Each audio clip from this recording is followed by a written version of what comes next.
느헤미야서 13장 1절로 3절입니다.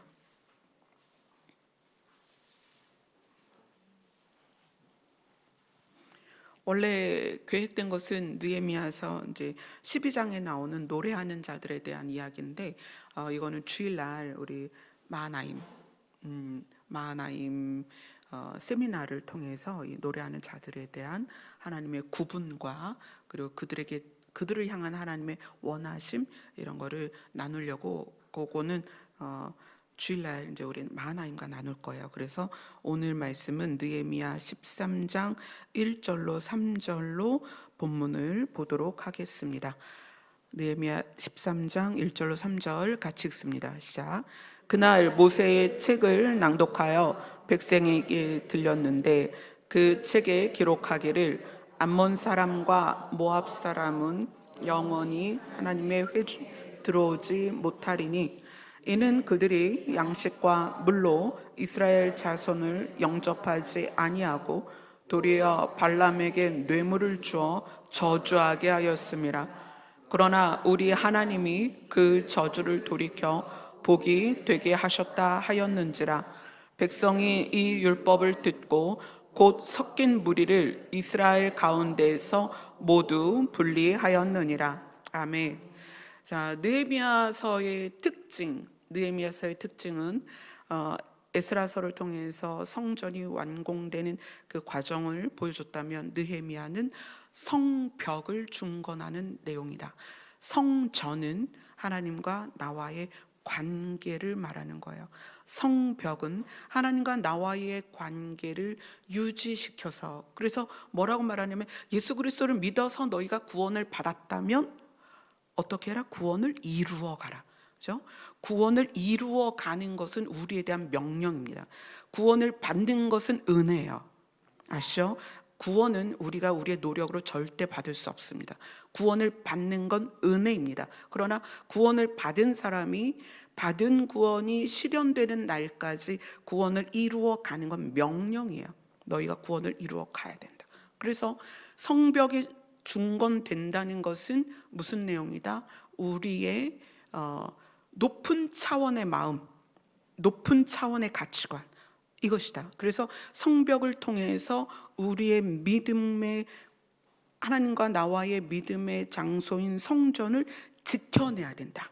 그것이 우리의 마음이다. 그래서 이 성벽을 중건하는 일을, 성전을 재건하는 것과 구별해서 책을 따로 뗀 이유가 있다는 거예요. 에스라서와 느헤미야는 합쳐도 전혀 이상하지 않습니다.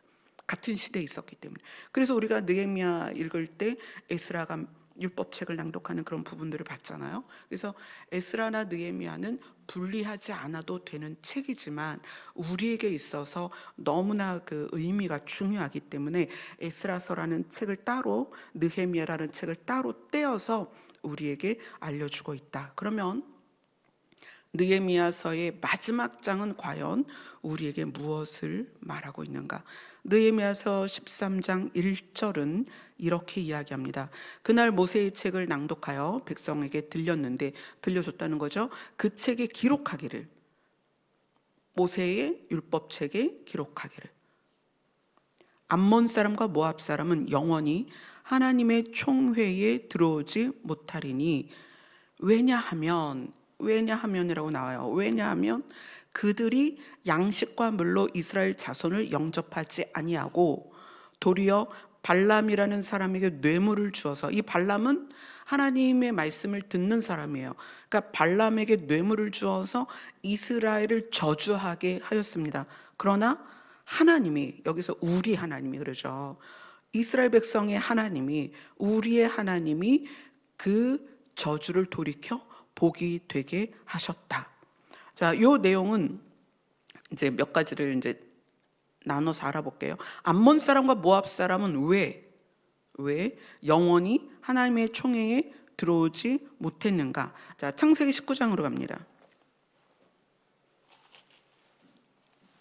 암몬 사람과 모압 자손의, 모압 사람의 시작을 봐야 되겠죠. 어떻게 시작하였는가? 창세기 19장입니다. 19장 37절 38절입니다.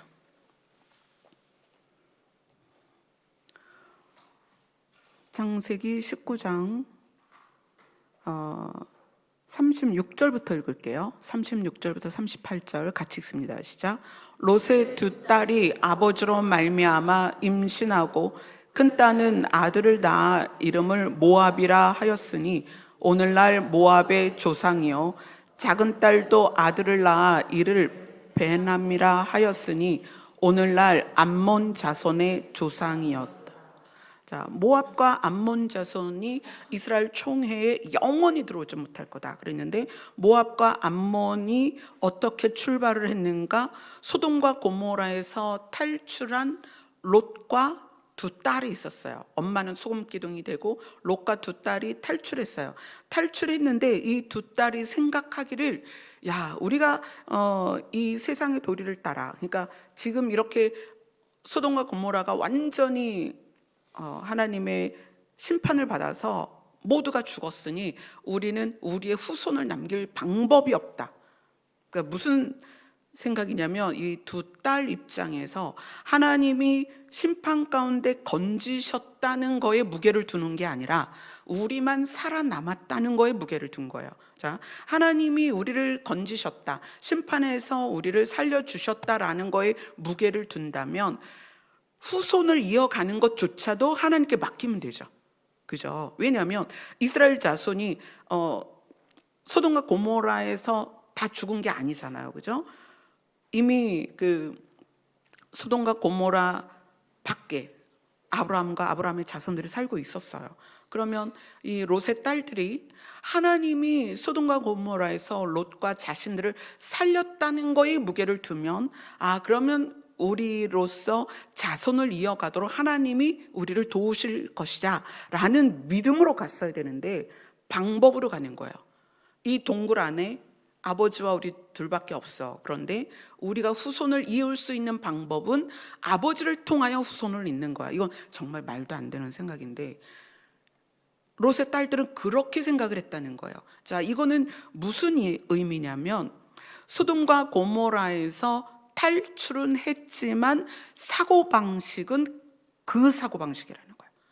소돔과 고모라에서 살았던 사고방식을 그대로 가지고 있어서 분명히 하나님이 거기에서 구출하셨지만, 천사의 손을 통해서 그들을 끌어내셨지만, 하나님의 은혜와 역사를 경험했지만 우리의 생각과 가치와 기준이 영원히 소돔, 그 심판받아야 하는 그 소돔과 고모라에서 가졌던 가치관을 그대로 갖고 있으면 구원받은 이후에도 우리는 그 가치관으로 선택한다.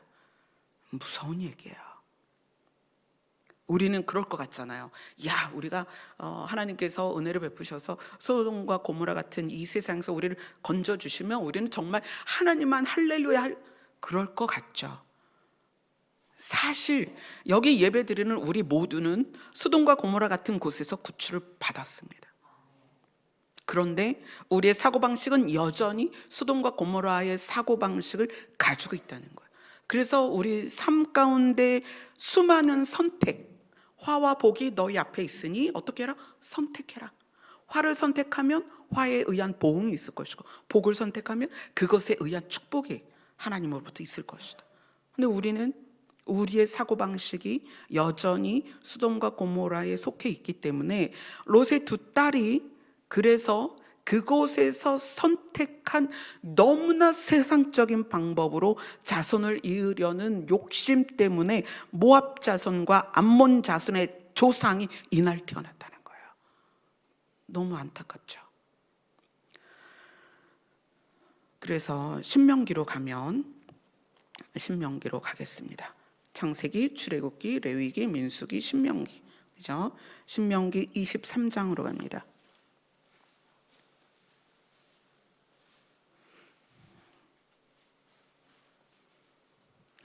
자, 23장으로 가면 총회에, 그러니까 이스라엘 백성들의 모임 안에 들어올 수 없는 사람들을 이야기하는 거예요. 23장 2절을 같이 읽겠습니다. 신명기 23장 2절입니다. 시작. 사생자는 여호와의 총회에 들어오지 못하리니 10대에 이르기까지도 여호와의 총회에 들어오지 못하리라. 10대면 굉장히 길잖아요. 근데 그 10대에 이르기까지 여호와의 총회에 들어오지 못한다. 여기에서 사생자라고 표현하는데, 이 사생자라고 표현하는 것의 진짜 의미는 근친상간이에요. 부모, 형제 요 사이에서 근친상간이거나 아니면 이제 굉장히 음란한 의식을 통해서 자녀를 갖게 되는 어떤 그런 상태에서 태어난 자들에 대해서 10대에 이르기까지 여호와의 총회에 들어오지 못한다 그랬어요. 그런데 3절을 보면 신명기 23장 3절 같이 읽습니다. 시작. 암몬 사람과 모압 사람은 여호와의 총회에 들어오지 못하리니 그들에게 속한 자는 10대뿐 아니라 영원히 여호와의 총회에 들어오지 못하리라. 암몬 사람과 모압 사람은 그 조상이 근친상간에 의한, 그죠? 그것도 부모 자식 간에 자식을 낳은 거잖아요. 그래서 10대를 못 들어오는 건 당연한데, 그것뿐만 아니라 10대뿐만 아니라 영원히 여호와의 총회에 들어오지 못한다. 왜냐하면 4절부터 6절까지 같이 읽습니다. 시작. 그들은 너희가 애굽에서 나올 때에 떡과 물로 너희를 길에서 영접하지 아니하고 메소포다미아의 부돌 사람 부올의 아들 발람에게 뇌물을 주어 너희를 저주하게 하려 하였으나 내 하나님 여호와께서 너를 사랑하심으로 내 하나님 여호와께서 발람의 말을 듣지 아니하고 내 하나님 여호와께서 그 저주를 변하여 복이 되게 하셨나니 내 평생에 그들의 평안함과 형통함을 영원히 구하지 말지니라. 이 암몬 사람과 모압 사람들이 이스라엘 백성이 애굽에서 나와서 가나안으로 가는 여정에서 여기에서 이 떡과 물로 너희를 길에서 영접하지 아니한 게 누구냐면 발락이에요. 발락이 왕으로 있을 때에 이스라엘 사람들이 그 길을 통과해야 되는데, 그 모압 자손의 길을 통과해야 되는데 거기를 통과하지 못하게 하고 빵과 물도 주지 아니하고, 특히 발람이라는 선지자를 불러서 너는 신의 음성을 들을 수 있으니 하나님께 기도해서 얘네들을 좀 저주해 줘라, 이렇게 얘기를 해요. 그래서 거기에서 나오는 유명한 이야기가 발락이 발람을 불러요. 막 온갖 것을 막 주면서 발람을 불러요. 그래서 발람이 이제 그에게 가려고 나귀를 탔는데 나귀 눈에 불칼을 든 천사가 보이는 거야. 그래서 그 나귀가 놀래가지고 벽에다가 막 그 주인이, 여기에선 발람이죠, 발람의 발을 막 짓이기면서 안 가는 거예요.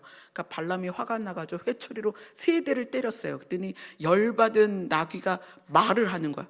야! 내가 이제까지 네 말을 얼마나 잘 들었는데 나를 때리냐? 그러니까 깜짝 놀랐겠죠. 얘가 말을 하니까. 그래서 아니 그래 그건 아는데 왜 지금 못 가게 나한테 이렇게 하냐? 넌 눈도 없냐? 봐라, 앞에 좀 봐라. 나귀가 그러는 거예요. 넌 눈도 없냐? 앞에 좀 봐라. 그 발람이 눈을 떠서 보니 누가 보여요? 천사가 불칼을 들고 거기 서 있는 거예요.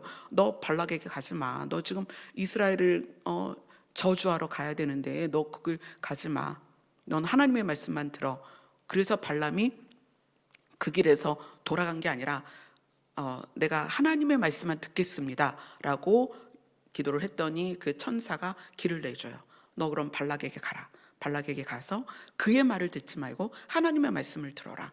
그 유명한 사건이 이때 난 사건이에요. 그리고 이제 발람이 가서 얼마나 지금 나귀가 말을 하지 않나, 불칼을 든 천사를 보지 않나 그랬으니 가서 하나님이 요청하신 말만 3번을 예언을 합니다. 그 내용이 요 이야기 스토리 안에 있어요.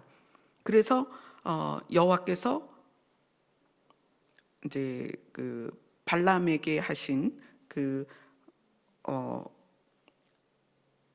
발람에게 하신 말씀을 듣고 발람이 이제 3번 예언하고 발락이 자기의 뜻을 이루지 못하는 그런 과정이 있는데, 이 발락이 모압 자손이다라는 거죠. 자, 그래서 하나님께서 어떻게 네 동족에게 그렇게 칼을 겨누고 그들이 피할 길을 내어주지 않고 그들을 저주할 수 있느냐. 그래서 하나님께서 이 암몬과 모압 사람들이 이스라엘 총회에 영원히 들어오지 못하도록 하셨습니다. 근데 이제 요거는 암몬과 모압 자손이 가지고 있는 문제의 아주 일부예요. 진짜 문제는 뭐냐면 예레미야서 한번 볼까요? 예레미야 49장입니다.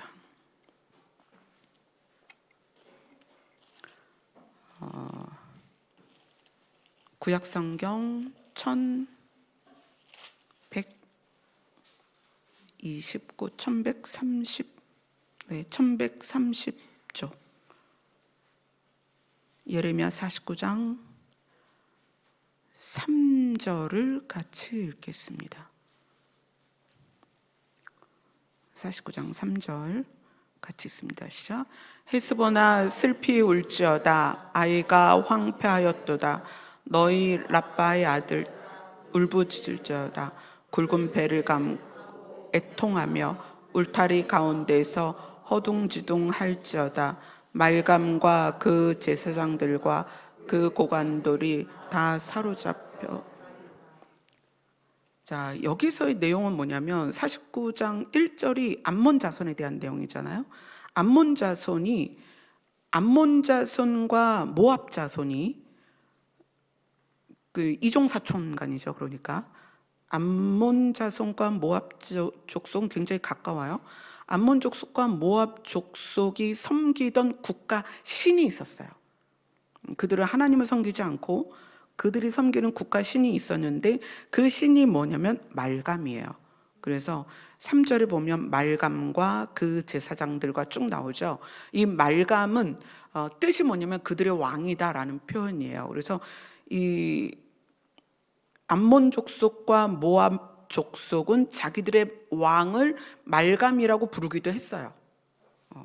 왕을 말감이라 부르기도 했고 이 말감은 그들이 섬기던 국가 신, 우상입니다. 그래서 이 말감이 다른 이름으로 밀곰, 또 여러분이 많이 들었을 거예요. 몰렉 들어보셨죠? 몰렉도 이 말감과 같은 거예요.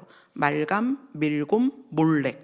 근데 이 몰렉을 말감을 밀곰을 섬기는데 그 자기들의 신을 어떻게 섬겼냐면 예레미야 32장 35절로 갑니다.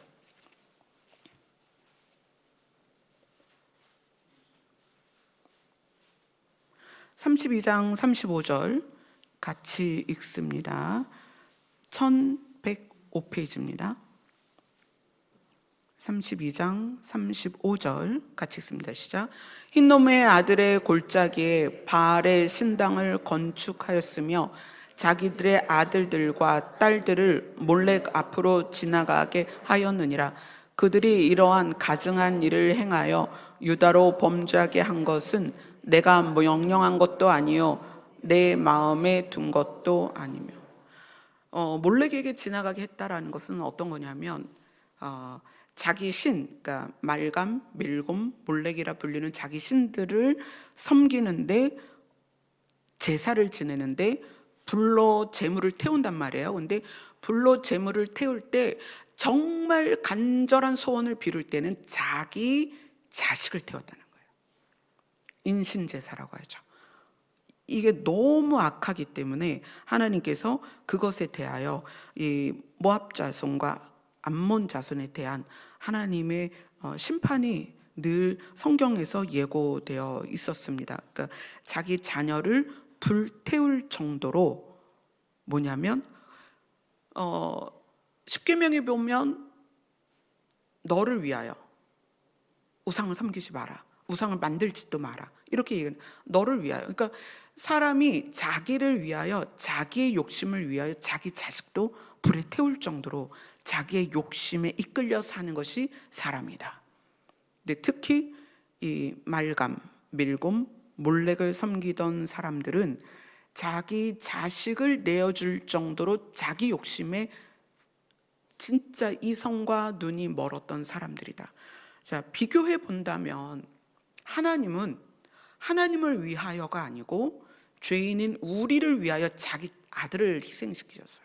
그죠? 그래서 성경은 그것을 우리를 향한 자기의 사랑, 우리를 향한 하나님의 사랑을 확증하셨다.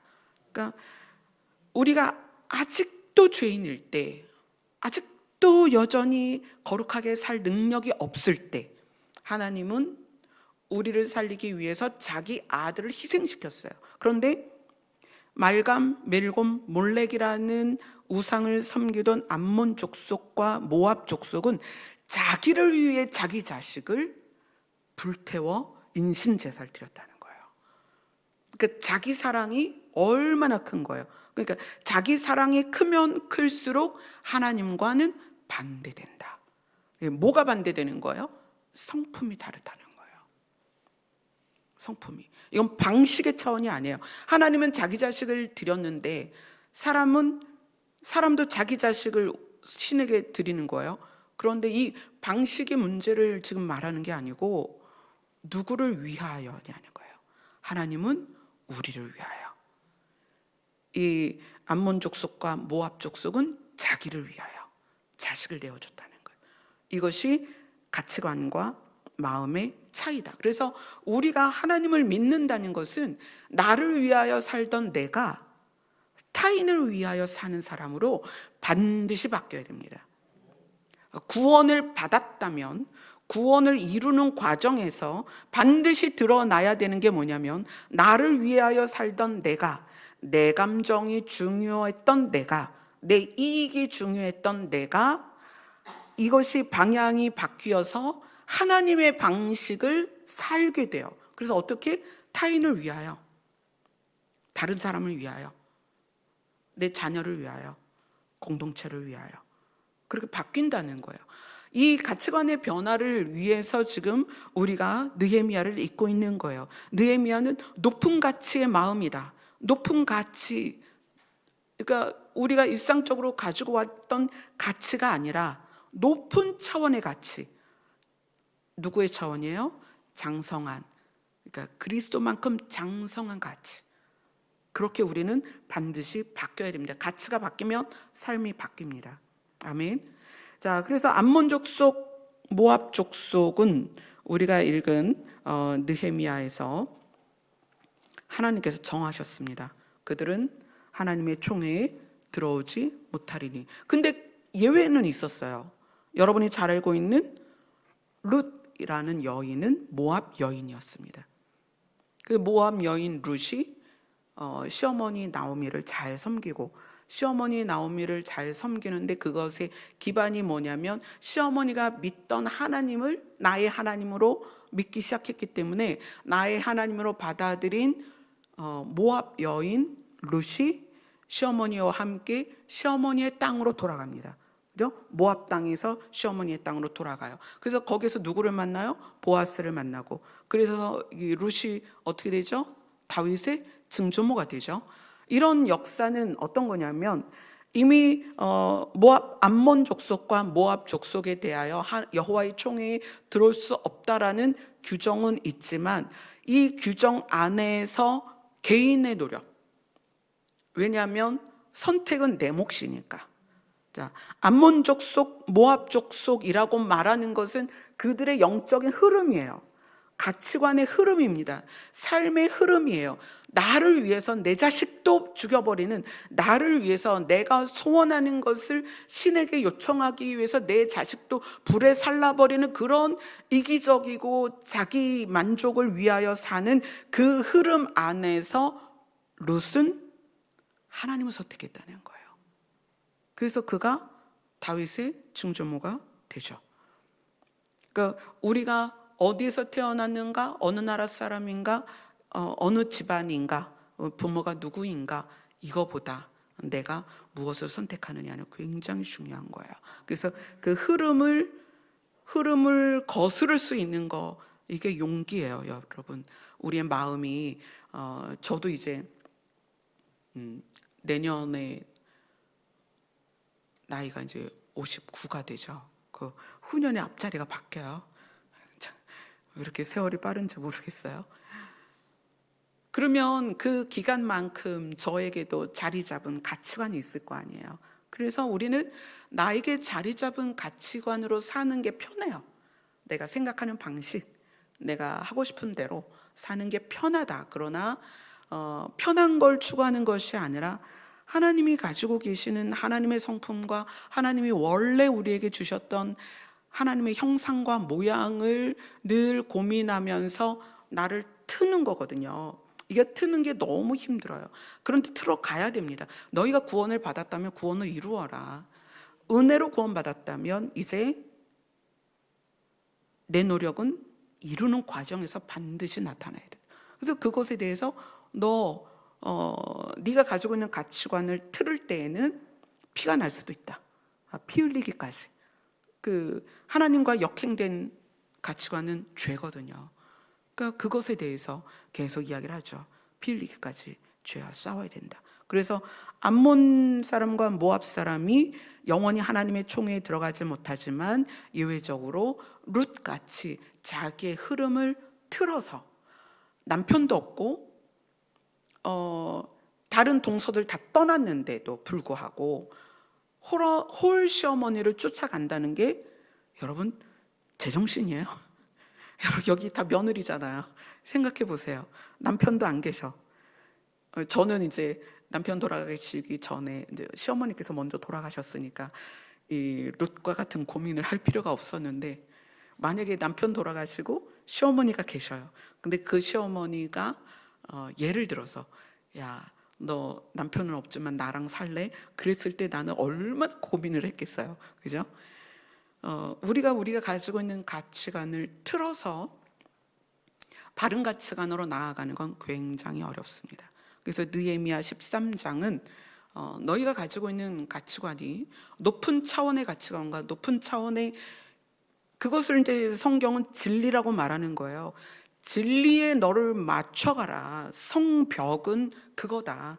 진리로 쌓아 올리는 것이고, 그래서 성전이 성벽을 통해서 구분되고 보호가 되는 거예요. 그래서 저는 제 개인적으로 굉장히 느헤미야서로 은혜를 많이 받고 있습니다. 자, 그리고 나서 이제 느헤미야 13장으로 다시 돌아갑니다. 느헤미야 13장 3절을 같이 읽습니다. 시작. 백성이 이 율법을 듣고 곧 섞인 무리를 이스라엘 가운데에서 모두 분리하였느니라. 이 섞인 무리라는 것은 알게 모르게 들어온 암몬 사람과 모압 사람이 있었어요. 근데 그것이 그냥 들어온 게 아니라 혼인을 통해서 사돈이 되고 팔촌이 되고 며느리가 되고 사위가 되고 이런 식으로 막 섞여 있었단 말이에요. 그런데 이 말씀을 듣고 나니 암몬 사람과 모압 사람이 우리 총회에 들어와서는 안 된다. 그래서 어떻게 해요? 이 섞여 있는 무리들을 모두 분리해서 들어오지 못하게 합니다. 근데 이게 쉬웠겠어요? 다 혈연이 됐잖아요. 그죠? 사위일 때도 있고 며느리일 때도 있고, 그죠? 사돈이 됐고 이웃이 됐고 친족이 됐는데도 불구하고 이스라엘 백성이 이 말씀을 듣고 정말 단호하게 모두 분리를 하였다. 자, 그래서 이 섞인 무리에 의해서 일어난 어떤 영향들이 그 이후에 이제 31절까지 쭉 나옵니다. 한번 볼게요. 13장 4절을 같이 읽습니다. 시작.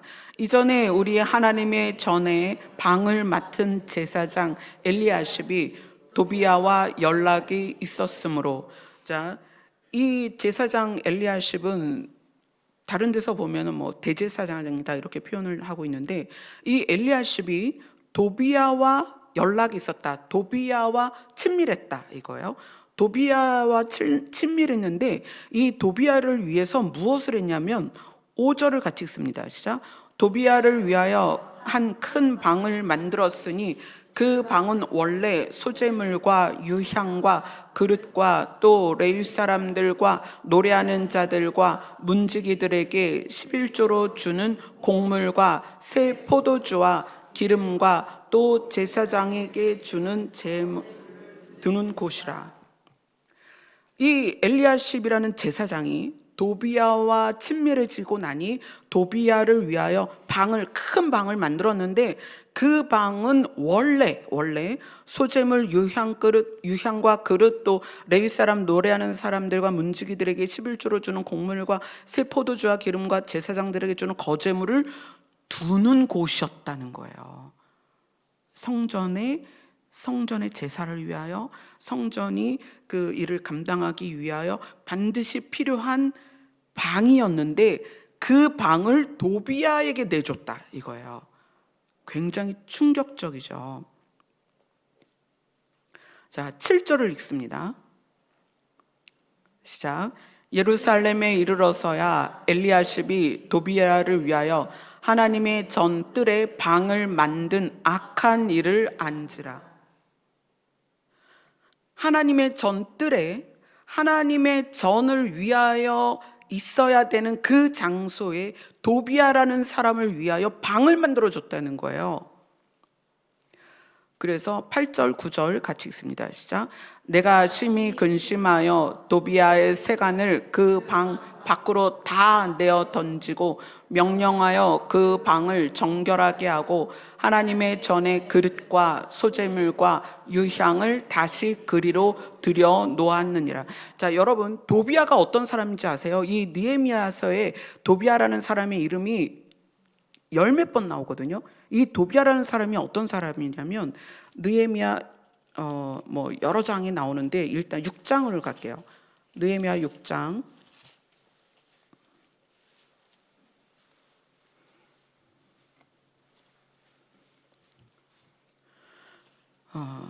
6장 1절 같이 읽습니다. 시작. 산발락과 도비야와 아라비아 사람 게셈과 그 나머지 우리의 원수들이 내가 성벽을 건축하여 허물어진 틈을 남기지 아니하였담을 들었는데, 그때는 내가 아직 성문에 문짝을 달지 못한. 그리고 나서 이 12절 같이 읽습니다. 시작. 깨달은즉 그는 하나님께서 보내신 바가 아니라 도비야와 산발렛에게 뇌물을 받고 내게 이런 예언을 함이라. 자, 도비야와 산발렛에게 뇌물을 받고 예언을 했다. 지금 누구랑 여러분 겹치고 있어요? 발람과 발락의 관계죠. 그죠? 발락이 발람을 통하여 이스라엘을 하나님께 저주를 받을 수 있는 그런 예언을 하도록 했단 말이에요. 그런데 여기에서 도비야와 산발랏이 뇌물을 주고 하나님께서 이렇게 말씀하셨다라고 말하게 했다는 거예요. 그러니까 그 악한 짓을 지금 그대로 물려받아서 하고 있는 거죠. 자, 17절에서 19절, 느헤미야 6장 17절에서 19절 같이 읽습니다. 시작. 또한 그때 유다의 귀족들이 여러 번 도비야에게 편지하였고 도비야의 편지도 그들에게 이르렀으니 도비야는 아라의 아들 스가냐의 사위가 되었고 도비야의 아들 여호하난도 베레가의 아들 무술람의 딸을 아내로 맞이하였으므로 유다에서 그와 동맹한 자가 많았음이라. 그들이 도비야의 선행을 내 앞에 말하고 또 내 말도 그에게 전하며 도비야가 내게 편지하여 나를 두렵게 하고자 하였느니라. 이 도비야가 얼마나 이스라엘 안에 세력을 뻗치고 있었는지, 혼인 관계를 통해서 이제 그 도비야의 아들이 이스라엘 사람의 사위가 되었고, 그죠? 그리고 그들의 딸을 맞이하게 하고, 도비야의 아들은 또 그쪽의 딸을 맞이하게 하고 해서 유다 안에 동맹이 굉장히 많았다는 거예요. 그래서 이 동맹이 많음으로 해서 도비야가 추구하는 반하나님적 가치관이 이들 안에서 계속 움직였다는 거예요. 근데 도비야가 했던 말들 중에 가장 악한 말이 뭐냐면 느헤미야 4장 3절입니다. 느헤미야 4장 3절 같이 읽습니다. 시작. 암몬 사람 도비아는 곁에 있다가 이르되 그들이 건축하는 돌 성벽은 여호가 올라가도 곧 무너지리라 하더라. 이 부분 우리가 함께 나눴었잖아요. 너희가 건축하는 돌 성벽은 여호가 올라가도 곧 무너지리라. 그 말을 한 게 도비아란 말이에요. 그런데 그 도비아와 혼인 관계를 통하여 유다 사람들이 유대 관계를 맺고, 그죠? 친인척 관계를 맺고, 그리고 유대인들 가운데 정치적으로나 또는 종교적으로 지도자들이 도비아와 엄청 깊게 연결이 돼서 성전 안에 제사장들과 성전을 섬기는 자들과 그들 하나님께 제사를 드리는 일에 관여되어야 하는 그 성전 안 뜰에 도비아의 방을 만들어줬다는 거예요. 이것을 느헤미야가 알고 너무너무 충격을 받은 거예요. 어떻게 이렇게? 우리가 친하다라는 것이, 친하다, 여러분 친할 수 있습니다. 친할 수 있는데 그 친한 것에 의해서 받아들여지는 거 여러분 조심하셔야 돼요. 그들의 가치관과 내 가치관이 틀리며 인간적으로 친할 수는 있지만 그들의 가치관을 받아들여서는 안 돼요. 이게 좀 어려운 거죠. 저는 이 사람이랑 친해요. 친할 수는 있죠. 그럼 어떻게 안면물수하고 살겠어요? 친할 수는 있습니다. 그러나 친하다는 것이 그의 가치관을 받아들이는 형태로 나타나면 이 꼴이 난다는 거예요. 여호와의 성전 뜰 안에 도비아의 집을 만들어줬어요. 근데 도비아가 어떤 사람이에요? 성벽이 여우가 올라가도 다 무너질 거야, 이렇게 말했던 사람이고요. 뇌물을 줘서 하나님의 말씀하시지 않은 것임에도 불구하고 하나님의 말씀처럼 선포해서 성벽 짓는 것을 못하게 했단 말이에요. 두려움을 주게 했어요. 이스라엘 사람들을 두렵게 했단 말이에요. 이 제사장 엘리야십이 도비아와 이렇게 관계를 맺고 도비아를 위해서 제사장 그 성전 뜰 안에 방까지 만들어주는 이유가 뭘까요? 결국은 이익이다, 이익. 권력은 플러스 돈이죠. 권력과 돈에 의하여 이익을 보고자 하는 마음이 제사장으로 하여금 그렇게 했다는 거예요. 우리는 암몬 족속과 모압 사람들의 그 가치의 흐름을 기억하셔야 됩니다. 자기의 이익을 위해서는 자식도 불에 내어주는 그런 가치관을 가지고 있는데 이 도비아라는 사람이 그런 가치관을 가지고 이스라엘 안에서 세력을 형성해서 그 세력으로서 해낸 일들이 얼마나 말도 안 되는 일이었는가. 우리는 모두와 화평해야 되지만 화평하다는 것이 내 가치관이 무너지고 그들의 가치관을 받아들이라는 말이 아니에요. 여러분 이거 명심하셔야 돼요. 친할 수는 있지만 가치관을 받아들이면 안 됩니다. 여러분 상습적 거짓말이 있어요. 이 상습적인 거짓말이 어떤 걸 포함하고 있냐면 오해. 그러니까 관계 안에서 계속 오해하는 거, 이것도 거짓말이에요. 오해는 분명한 거짓말입니다. 왜냐하면 오해한 것을 마음으로 확신하고 누구한테 얘기하잖아요. 이거 거짓말이거든요. 이 상습적 오해를 일으키도록 하는 사람들이 있어요. 여러분 가까운 사람들 중에 타인에 대하여 오해하도록 하는 사람은요, 그 말을 여러분 받아들이면 안 됩니다. 여러분이 그 사람은 자기의 가치관이 늘 삐딱해. 그러니까 이 삐딱한 가치관으로 사람을 보니까 늘 삐딱하게 보이죠. 이 삐딱하게 보이는 거를 옆 사람에게 얘기하는 거예요. 그런데 우리는 정신을 차리고 있어야 돼요. 상대가 나랑 아무리 친해도 삐딱한 가치관으로 삐딱하게 본 것을 나에게 말하면 그것을 받아들이지 말라는 얘기예요. 그 사람은 상습적 거짓말을 하는 사람. 늘 삐딱하니까 오해를 하고 그 오해한 것을 누구에게 말하고 그걸 받아들이는 사람은 그게 진짜인 줄 알고 그 사람을 그렇게 평가하는 거잖아요. 그러니까 나는 이미 거짓말에 동참을 하고 있는 거예요. 굉장히 중요한 얘기입니다. 이 도비아가 그런 가치관을 가지고 유다 사람들과 연합이 돼서 그래서 영향을 계속 주고 있는 상태였습니다.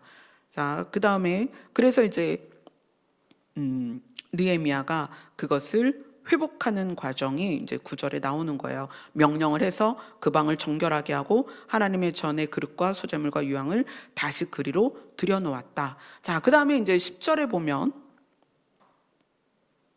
10절, 이제 느헤미야 13장 10절입니다. 같이 읽습니다. 시작. 내가 또 알아본즉 레위 사람들이 받을 몫을 주지 아니하였으므로 그 직무를 행하는 레위 사람들과 노래하는 자들이 각각 자기 밭으로 도망하였기로. 자, 이거는 교회 안에 이때는 이제 성전에 그 이스라엘 백성들이 11조를 갖고 와서 곳간에 드렸는데 이것을 쓰여야 할 목적대로 쓰지 않았다. 그러니까 레위 사람들은 받은 몫이 없었잖아요.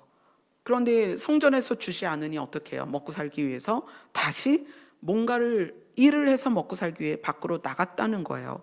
그래서 이 13절에 보면 내가 제사장 셀레마와 서기관 사독과 레위 사람 브다야를 창고지기로 삼고 마따냐의 손자 삭굴의 아들 하난을 버금으로 삼았으니 이는 그들이 충직한 자로 인정됨이라. 그 직분, 느헤미야가 세운 그들의 직분은 형제들에게 분배하는 일이었다. 굉장히 중요한 거예요. 그 교회에 들어오는 헌금이 11조를 신명기에서는 11조를 누구누구에게 줘라? 성전을 돌보는 사람들, 그죠? 레위 사람들이죠. 그런데 레위 사람에게만 주라고 하지는 않았어요. 또 누구에게? 고아와 과부와 객에게 나눠줘라. 그래서 이것이 충직하여서 형제들에게 분배하는데 사심이 들어가지 않아야 된다는 거예요. 근데 교회에서 이 헌금을, 교회들은 다 헌금을 받으니까 이 헌금을 받은 것으로 이렇게 쓰냐는 거예요. 여러분, 충직하여서 형제들에게 분배하는 데 있어서 충성스러운 분배가 반드시 이루어져야 됩니다. 그렇게 하지 않으면 그 직무를 행하는 사람들이 붙어 있을 수도 없고, 그러니까 교회들마다 부교육자들이 있을 수가 없어요. 왜냐하면 담임 목사님은 막 부목사님의 몇 배씩 받는데 부목사님은 너무 현저하게 적게 받으니까 있을 수가 없는 거예요. 그래서 저는 처음에 이제 제가 사역을 시작하면서 담임 목사, 부목사의 급여의 차이는 식구수다 이렇게 생각했어요. 식구가 많으면 많이 받고 적으면 적게 받고 그렇게 했습니다. 그건 지금까지 이어지고 있어요. 저희는 담임 목사, 부목사의 차이가 아니고 가족수다. 지금은 사실 제가 더 많거든요. 저희가 이제 부모님 모시고 아이들까지 저희가 이제 5명이니까 더 많은데, 이거는 이제 지금 이거를 바꾸기에는 이제 우리 교회가 재정이 어려워서 바꾸지는 못하고 있어요. 그래서 교회가 가지고 있는 충직하게 물질을 분배하는 가치관을 가지고 있지 않으면 이거는 정말 하나님 보시기에 악한 일이다. 그래서 이 느헤미야가 뭐라고 말하냐면 내 하나님이여 이 일로 말미암아, 어떤 일? 충직하게 형제들에게 분배하는 일, 이 일로 말미암아 나를 기억하옵소서 이렇게 얘기해요. 느헤미야가 굉장히 중요하다는 얘기예요. 그래서 느헤미야 13장 14절을 같이 읽습니다. 시작. 내 하나님이여 이 일로 말미암아 나를 기억하옵소서. 내 하나님의 전과 그 모든 직무를 위하여 내가 행한 선한 일을 도말하지 마옵소서. 느헤미야는 자신 있는 거예요. 성전에 들어오는 11조를 어떻게 써야 되는지, 그래서 충직한 자로 인정된 자들에게 그 일을 맡겨서 형제들에게 분배를 하되 충성스럽게 분배할 수 있도록 일을 처리를 하고, 이것이 선한 일이다. 선한 일이기 때문에 하나님 이거를 잊어버리지 마세요 라고 지금 하나님 앞에 점수를 따고 있는 거예요. 굉장히 중요한 일이에요. 그래서 교회는 물론 여러 가지로 헌금이 쓰입니다. 교회를 유지하고 보수하기 위해서도 쓰이고 조직을 이끌어가는 데도 쓰입니다. 그러나 반드시 사역자들에게 알맞게 지출되는 건 너무 중요한 거예요. 요즘 사역자들이 목회를 안 하려고 그래요. 부목사님들이 개척하기도 힘들고 사역하자니 먹고 살기 힘들고, 그래서 현장을 떠나요.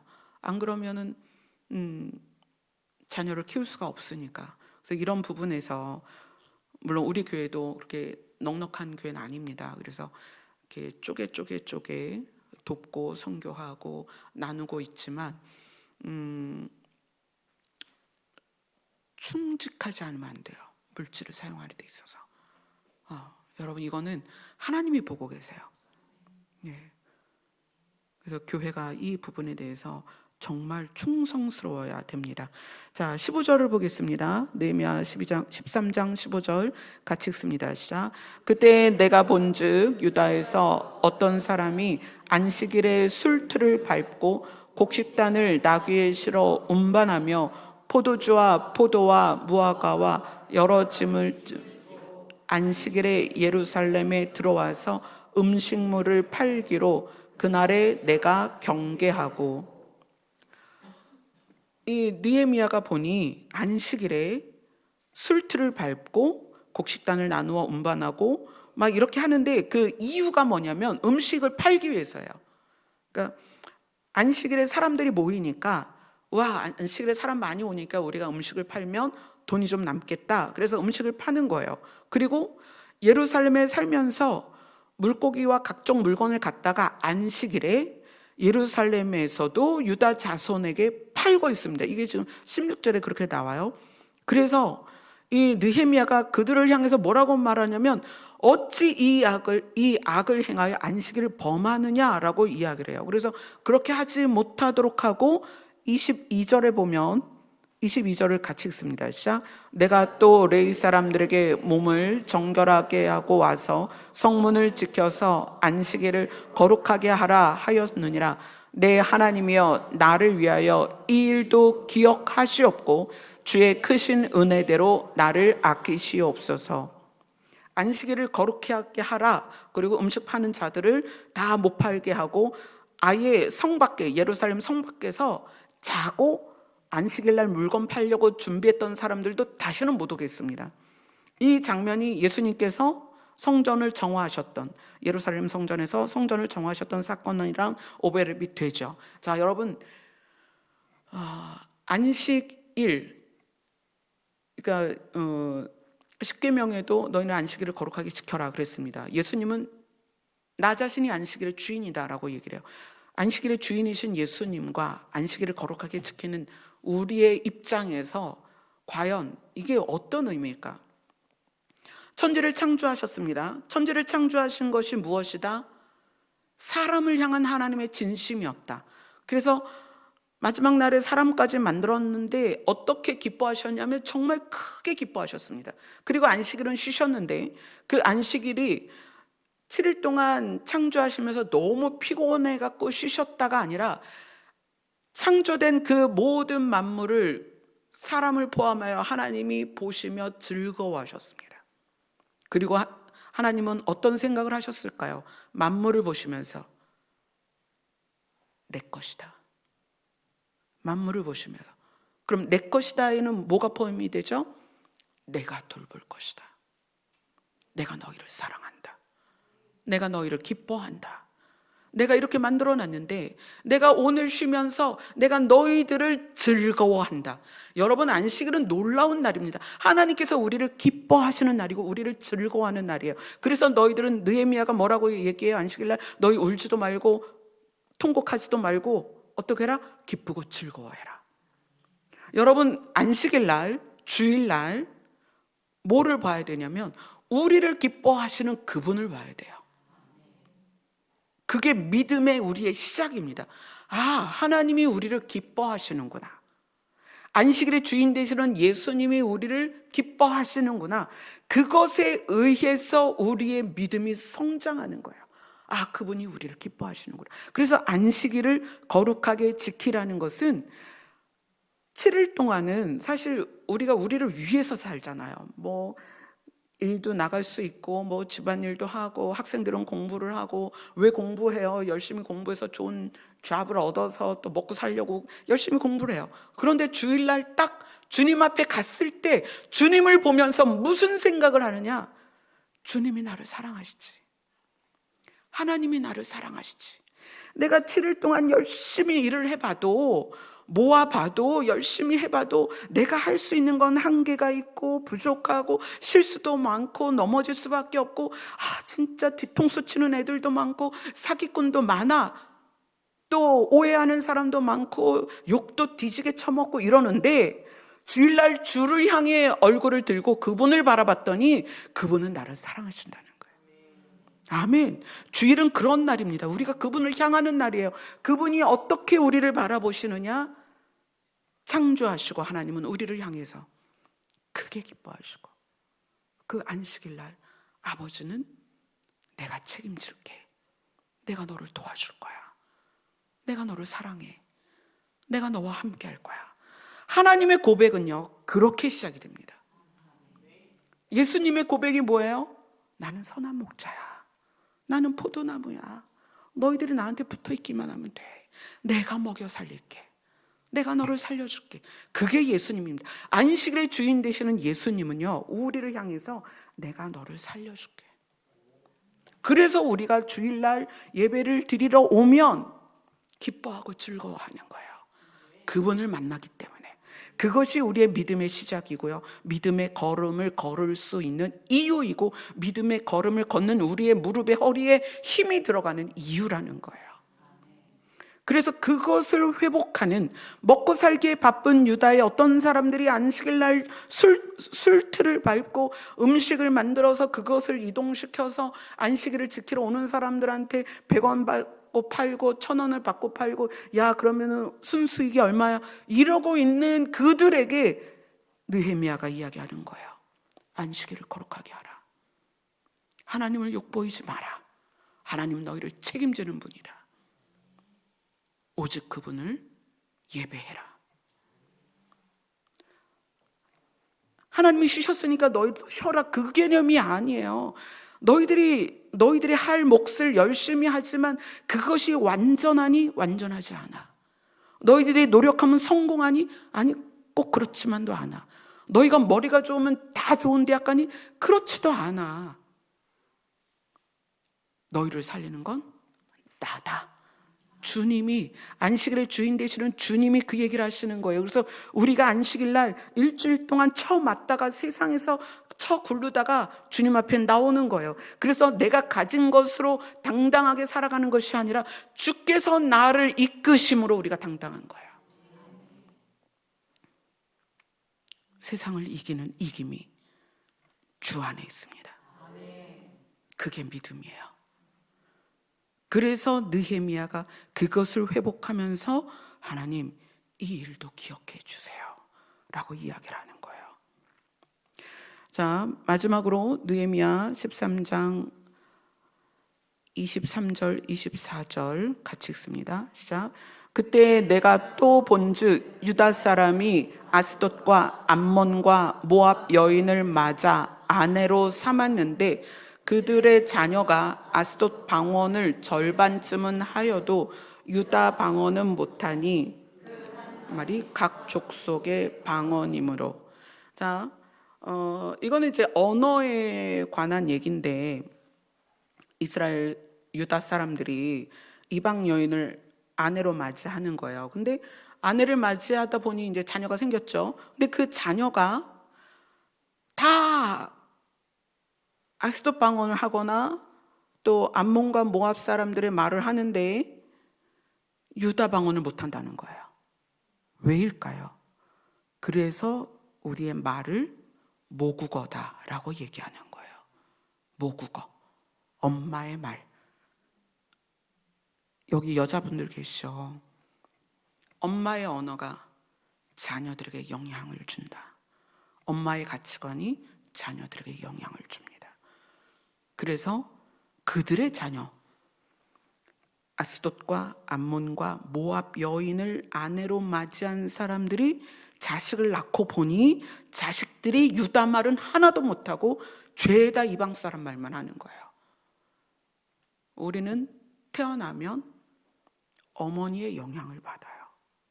그래서 이스라엘은 어머니가 유대인이면 자녀도 유대인으로 받아들여 줍니다. 모계 사회처럼. 그러면서 그 예를 들어줍니다. 뭐라고 예를 들어주냐면 26절을 같이 읽습니다. 시작.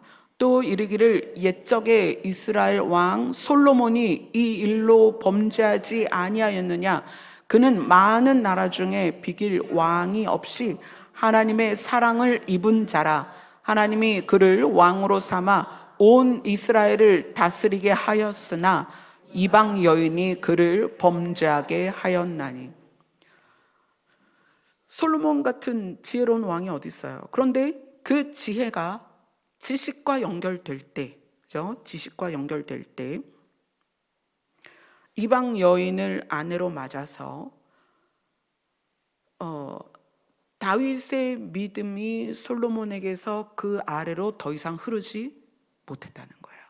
이방 여인을 통해서. 그래서 지금 그 예를 느헤미야가 꺼내는 거예요. 솔로몬이 이 일로 범죄하지 않았냐. 이유가 뭐예요? 그렇게 이방 여인을 많이 맞이한 이유가 나라를 강하게 하려고. 자, 나라를 강하게 하는 건 누구의 주권이에요? 하나님의 주권이에요. 솔로몬이 그렇게 안 했어도 돼요. 솔로몬이 이방 여인을 많이 정략적인 결혼을 해서 이스라엘이 부강했느냐? 아니요. 이거는 하나님께서 다윗에게 약속한 것 때문에 솔로몬의 나라를 강하게 하신 것이지, 솔로몬이 이방 여인을 많이 맞아들여서 나라를 안전하게 한 게 아니라는 거예요. 그 이방 여인들과 정략적인 결혼을 통해서 나라를 안정시킨 게 아니에요. 근데 솔로몬이 하나님으로부터 받은 지혜를 자기 방식으로 쓰면서 이방 여인을 맞아들이고 나라를 안정시키기 위해서 정략적인 결혼을 많이 합니다. 그러다 보니 그 이방 여인들이 뭘 가지고 와요? 다 우상을 가지고 왔죠. 자기들이 섬기는 우상을 다 갖고 왔습니다. 그들에게서 태어나는 자녀들은 어떠했을까요? 모국어를 따라갔다는 거예요. 어머니의 언어.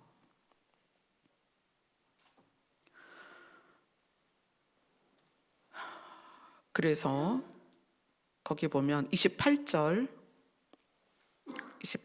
같이 읽습니다. 시작.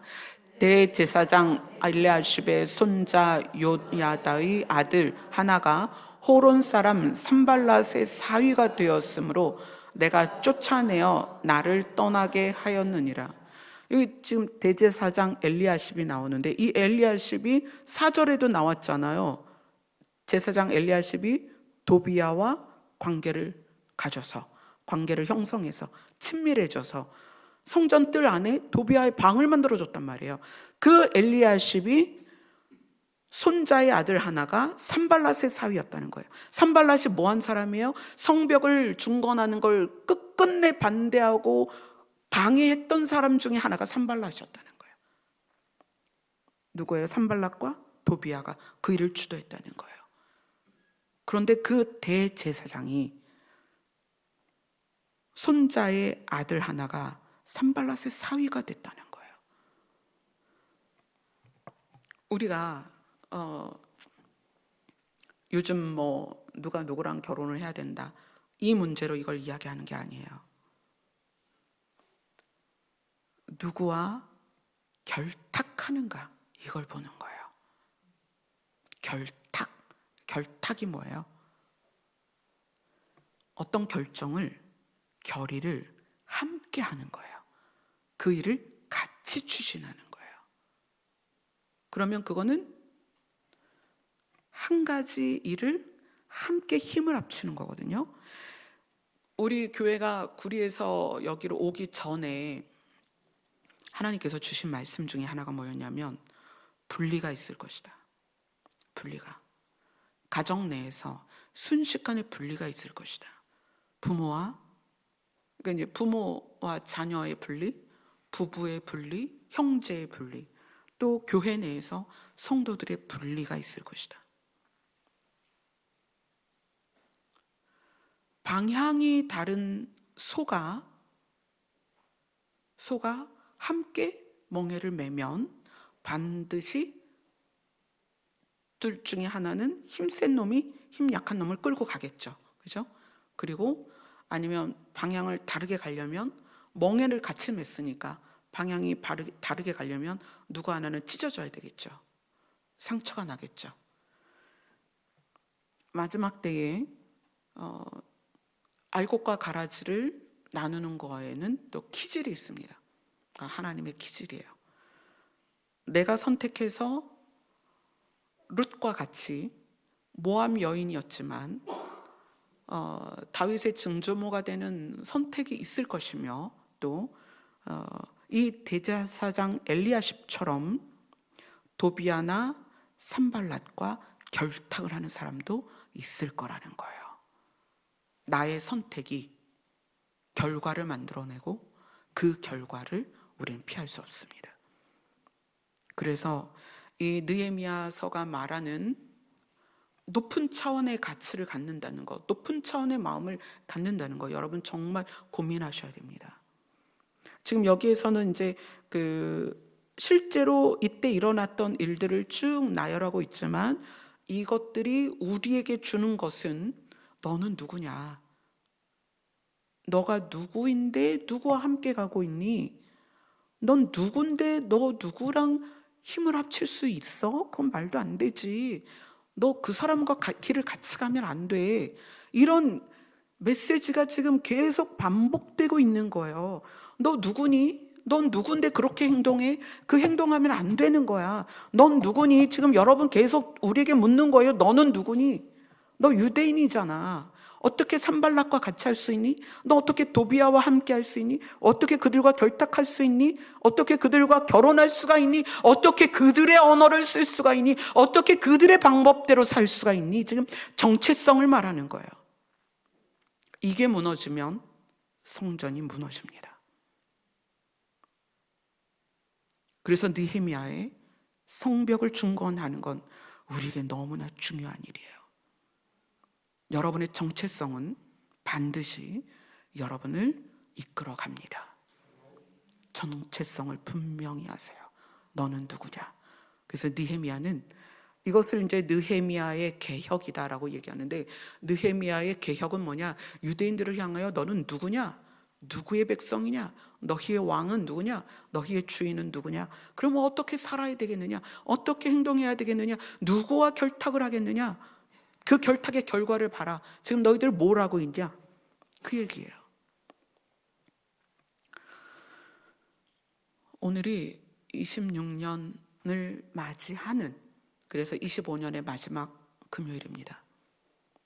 시간이 많이 가긴 했는데 이거를 내용을 자를까 말까 하다가 길어도 우리가 한숨에 읽어야 되는 내용이기 때문에 그냥 진행을 했습니다.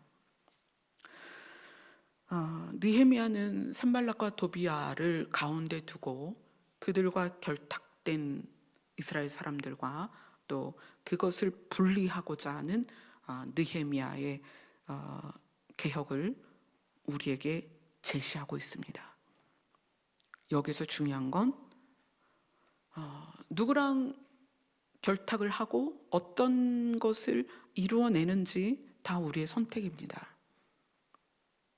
나의 선택이라는 거예요. 굉장히 중요합니다. 나의 선택. 깊이 고민하면서 26년 한 해는 한 걸음이 사실 선택이거든요. 그렇죠? 한 걸음 한 걸음이 선택이에요. 여러분 한 걸음의 선택으로 결과가 이루어지고 방향이 나뉘어집니다. 이 한 걸음이 주님 앞에서 고민되어지는 한 걸음이었으면 좋겠어요. 정말 진지하게 말하는 것과 행동하는 것, 우리의 한 걸음입니다. 여러분의 표정, 사람을 대하는 모든 것들이 여러분의 한 걸음이에요. 이 걸음이 정말 진지하게 여러분의 정체성에서 나왔으면 좋겠어요. 아멘. 그래서 어쩌면 25년 마무리를 이 느헤미야를 통해서 마무리를 하게 하신 게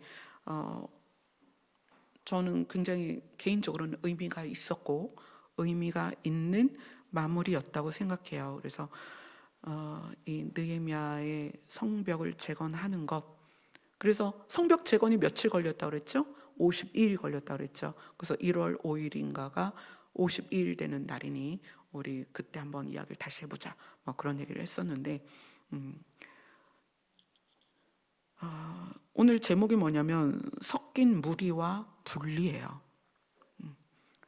우리 안에, 우리 마음 안에, 우리 가치관 안에 은밀히 섞인 것들이 있습니다. 세상적인 가치관이 있다는 거예요. 이것들을 분리해내야 됩니다. 이건 남이 해주지 못해요. 내가 하는 거예요. 내가 누구냐에서부터 시작하는 거예요. 내가 누구냐, 그러니 어떻게 생각할 거냐. 내가 누구냐, 그러니 어떻게 행동할 것이냐. 내가 누구냐, 그러니 어떻게 내 인생의 방향을 결정할 것이냐. 내가 해야 됩니다. 아멘. 자, 우리 찬양합시다.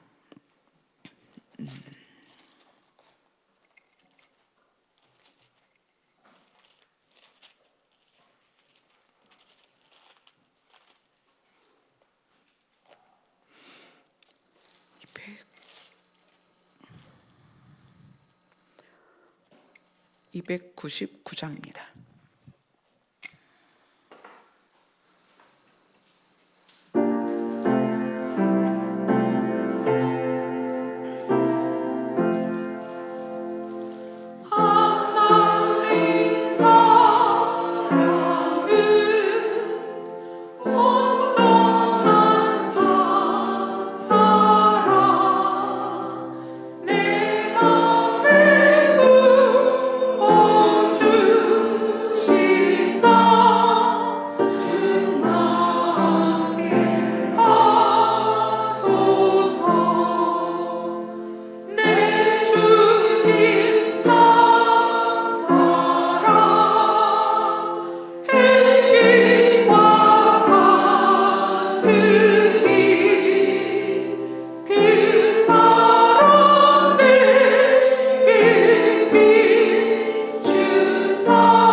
요한일서는 이렇게 얘기해요. 하나님이 우리를 사랑하시는 사랑을 우리가 알고 그래서 믿었다, 이렇게 얘기해요.